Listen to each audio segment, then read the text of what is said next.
Outside my window, is everything pale and cold? Can't seem to pick up my phone. It's been ringing all day long. Behind these clouds, I know the sun will be, but today's raining, so be patient with me. I'll be right. Well, we've arrived and we're all settled in, but not in the motorhome park that we wanted to go to. When we got up there, which is probably about another kilometre up the road from where we are at the moment, we just didn't get the vibe, so we decided not to go there, and we came back down to this one that we had noticed earlier on when we were doing a bit of shopping in the supermarket behind us there. This area is called Calpe. As you can see it there, room for about 70 motorhomes in total. That's your reception area in there. It's €18 per night, and that's with all facilities. You even have a car wash there should you wish to use it. However, it's not free, you do have to pay for it. And these are all the pitches. That's the toilet area that you see over there. And as you can see on the right hand side of the toilet area, you have the washing machine area and washing sinks. The washing machine takes 5 €1 coins, which I thought was a little bit expensive. And then the dryer is €3. And in the middle there you see the dishwasher area. And then you have the toilets, men's on the right and ladies on the left. And inside the toilets you have the beautiful, well cleaned, well kept toilets and showers and wash area.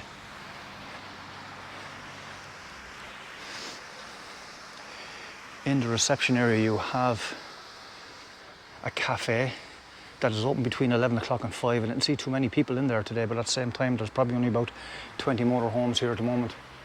And then just outside the cafe area you have a lovely sit down area, a very small kiddies play area over there with picnic benches outside it as well, and what looks like a dance floor or maybe a place for a band to get up and jam the place out. A nice attraction here, about a 10-metre swimming pool. Although this facility is closed at the moment, as you would appreciate it, it's very early in March. Just down the road there, about 300 metres, you have a Mercadona and a Consum across the road from that. And as I said, there's a supermarket right behind us there, and that's Aldi. But yeah, €18 per night. We've paid for 2 nights at the moment, and we'll most likely stay another couple of nights after that as well. And that rock over there in the far distance is where we'll bring you tomorrow, and we'll tell you a little bit about that when we get up there. Just as you come out of the motorhome park, you turn left or right, and this saltwater lagoon is right behind you. Beautiful area for walking around. There's a footpath and a cycle lane that brings you right around the lake itself. Probably about 3 kilometres in total, so maybe 30-35 minutes in walking. Nice leisure walk in the town right beside you then as well. So we walked at 1.6 kilometres to get us to this road here that leads us right up to the information centre of Penyal de Ilfac, something like that. If I'm butchering it, I promise. It sounds more Welsh than Spanish actually, doesn't it? I'm not too sure whether it's 340 metres to climb from the bottom where we are at the moment or from where the information centre is. But apparently there's a tunnel up there that's about 10 metres long as well. I think it's paid to get through it. And then once you get through the tunnel, it gets very, very severe after that in order to get to the top. But hey, we're Costa Blanca, we may as well do it anyway. Might as well, yeah. Are you up for the challenge? Yes, definitely. It's a beautiful morning. It's about 20 degrees out. And yeah. It's nice to just get out and stretch the legs.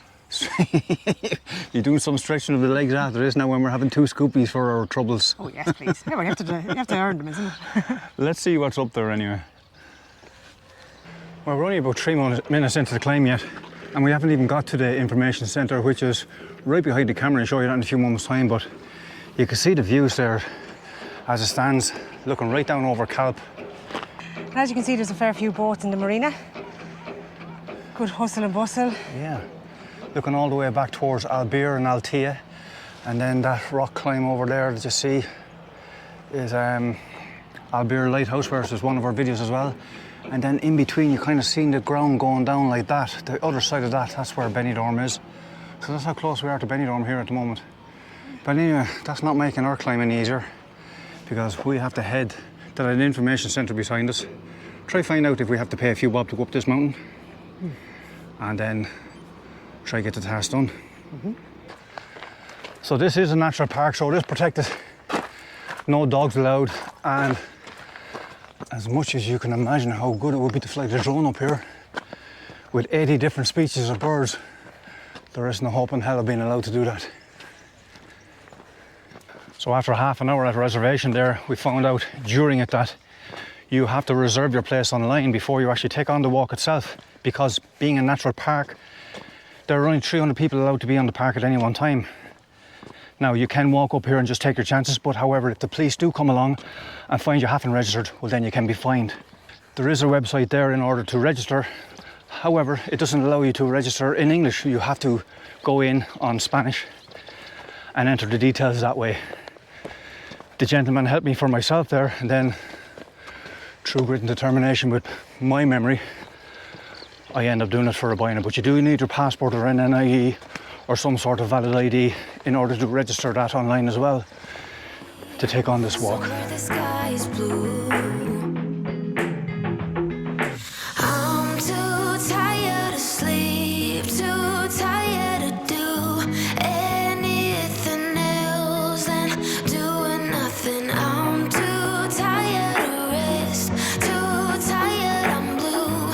Can't do nothing else than doing nothing. So this is us just entering the tunnel. It's about 10 metres long. It gets us through to the far side, so we can continue climbing. It's a little bit slippy, very pushy.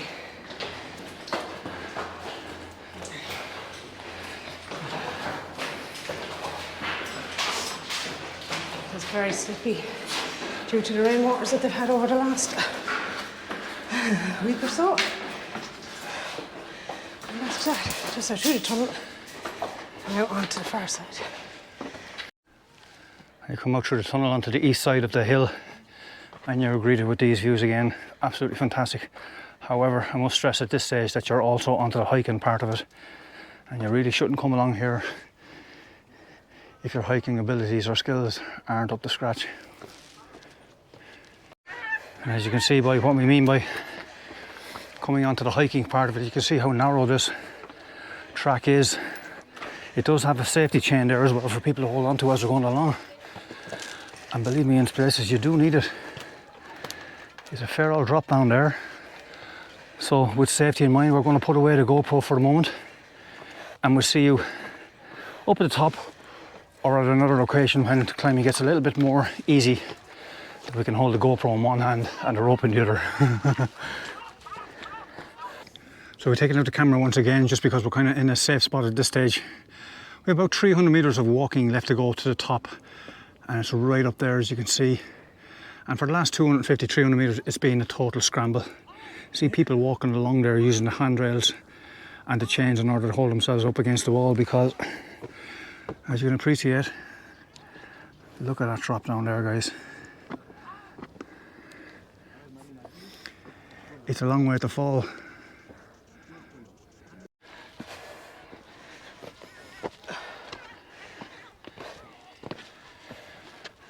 You can still see the people up there at the very top, which is the end of the walk. Not many chains left for us to grab onto for a bit of respite. Nesting time for the seagulls is from April till June, and you can see these guys are starting to get comfy, building their little nest.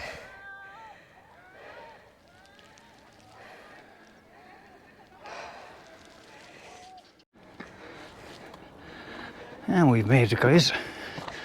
The final 10 or 12 meters thereabouts in order to get to this stone that signifies we're at the top.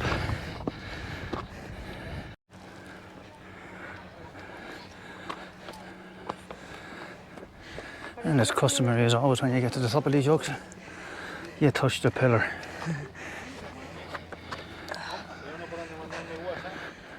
That was only 4.12 kilometres from bottom to top, but well worth it. From the motorhome park or from the very bottom of the hill?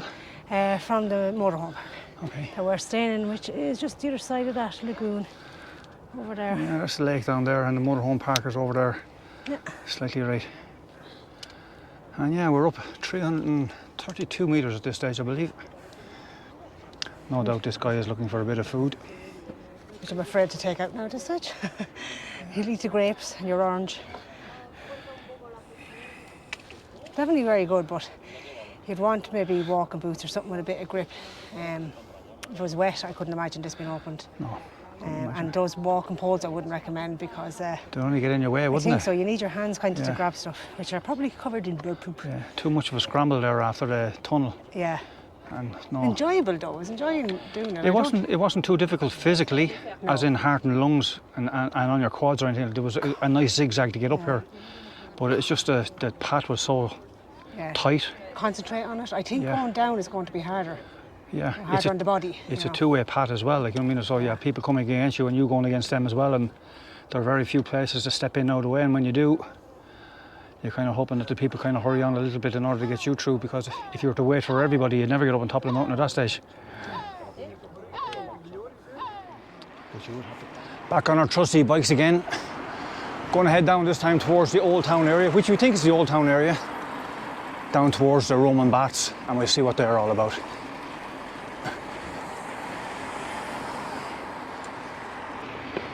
I must say, one good thing about Calpe is that it's absolutely bike friendly. It's unbelievable. These blue tracks are just dotted all around the place. Yes, you do have to weave in and out of people walking on them, whatever the case may be, but what a fantastic amenity. You are, of course, entitled to cycle on the road as well, but why would you do that when you have a pathway like this? Especially on a mountain bike. It's perfect for it. Absolutely perfect. Oh, McDonald's.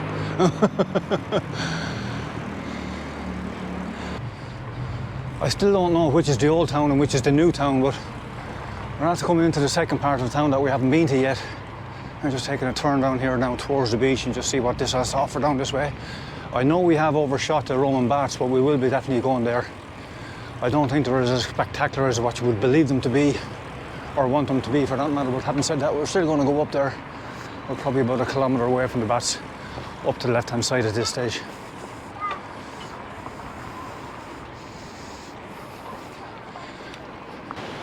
We've made our way down to Playa del Arenal on the opposite side of the rock.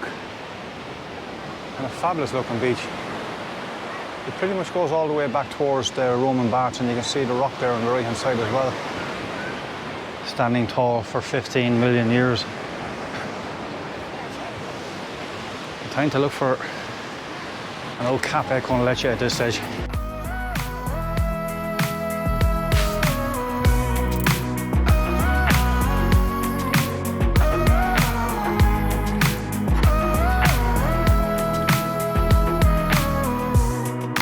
Inside my room, the heat's like a warm embrace. My bed feels like heaven. I lose track of time and space. Behind these clouds, I know the sun. In this area here in behind the fence, you have what's left of the old Roman ruins from the 1st century. There were houses here for fishermen and the likes. I'm not too sure you can see those kind of little tunnels underneath there as well for collecting water and then fishing that water out to the people to drink. No doubt a lookout tower there in the distance as well. But anyway, as I said to you before, it's probably going to be an anticlimax with regard to what is down here. But just there in front of you, you have what's called the Roman baths.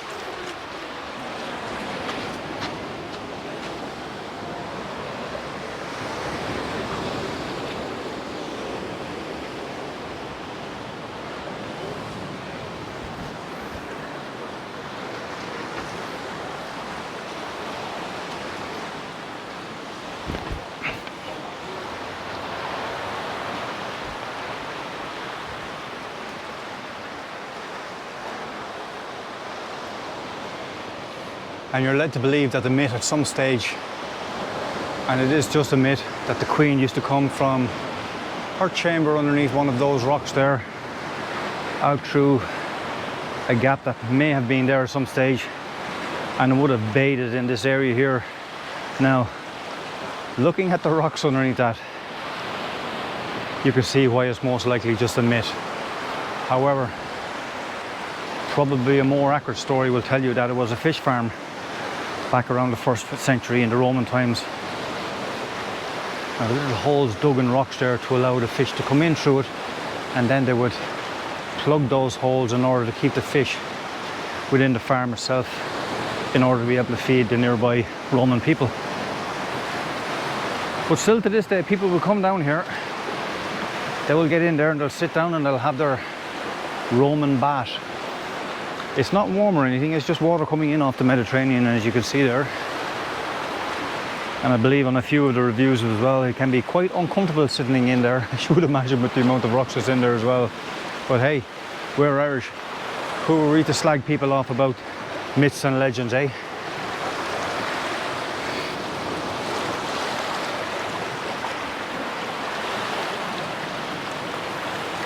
I suppose once you come to these places, you just read the Google reviews on it, and then there are obviously notices down here as well to tell you exactly what's in the area. But the main sign down here is indicating to us that this is a fish farm. Just coming up a little bit further from what we know as the Roman baths, you see this area here as well, only about 15-20 metres up the way. And to be honest with you, this would look much more like a Roman bath than anything else. You can see the steps there that might lead down to the water that would have been trapped inside there. Steps for walking on and obviously for sitting on as well. Let's go in and see what it's like. Yeah, I don't know whether these steps were carved by the Romans themselves or whether they were actually just freak of nature that they ended up being like this themselves, but you can see them there. 1, 2, 3, 4, 5, 6. About 6 steps that would lead down to this area here. Doesn't look too comfortable for sitting on either, although there is a sandy part over there on the opposite side. So maybe it was, but it looks like you're also relying on high tide in order to have a bath. This is what happens when you come back from town and chill out for a while and then light the barbecue, go for a run and come back, and you're greeted with nothing but a big fat mess. However, the food is looking nice. Mrs. Hentley, it's our first barbecue since January. What's that all about? So be patient with me.